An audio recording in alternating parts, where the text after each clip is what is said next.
Well, it's here. The Batman Cape Crusader trailer has finally dropped, and we got our latest peek into the new Gotham City, and everything I see about this show, I'm loving more and more.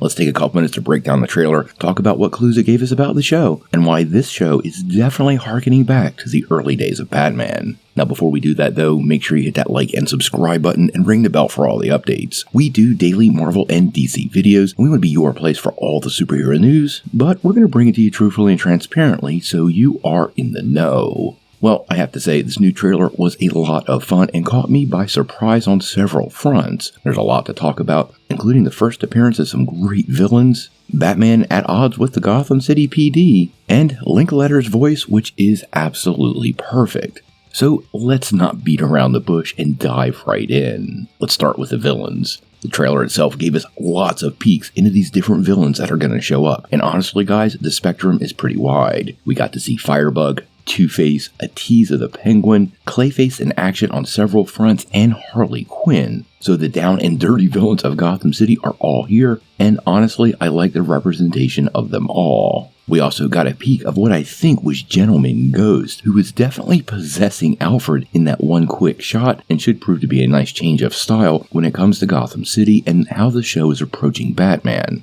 Now, it's also pretty clear a lot of the villains of the show are going to be street-level gangsters, which Batman obviously will make short work of. I actually really like one part of the trailer when someone said Batman was beating the tar out of criminals, a phrase definitely from that early 1940s era and absolutely perfect for the show. Now, Batman is just not facing off with the villains of Gotham City because it seems to me the police are right on his tail. If you know Batman, you know the early days of the character. Well, Gotham City PD was not on his list of allies. And it seems like, at least for season 1, well, Batman is going to be at odds with the police. We actually see him running from the police and even ramming a police roadblock. So I don't think this version of Batman is going to have a lot of friends in Gotham City. And as many of you know, the police can be as big of an adversary to Batman. They don't approve of vigilante justice as even the villains. And Batman's position of trying not to hurt the police definitely compromises his ability to get away. And we definitely could see some times where Batman might actually get caught by the cops. I did like how they referred to him as a Dracula-like vigilante, and it is a logical response to the Batman because honestly, vigilante justice hasn't been part of the United States since the 1800s, and I can't imagine, even in this 1940s era, the police would just sit back and let it happen.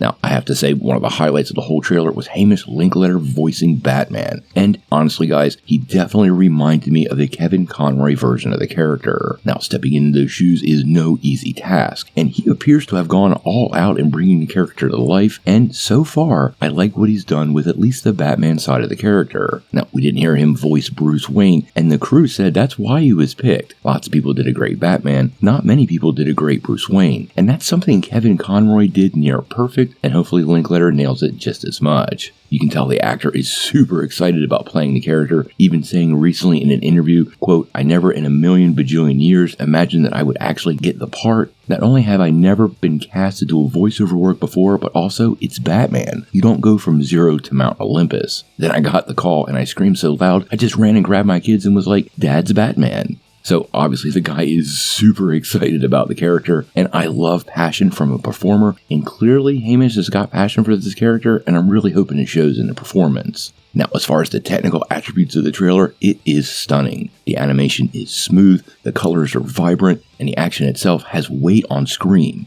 And also the sound and the music so far appears near perfect, and all of it has really been brought together in a package, at least for the trailer, that absolutely embodies the original Batman the Animated Series, but takes it to the next level. On the technical side of the house, the show appears to be absolutely nailing it. Now, as far as the show goes, it's actually all going to drop on August the 1st, and it looks like all us Batman fans will be eating well at least in early August. The show looks great, and I really can't wait to see more.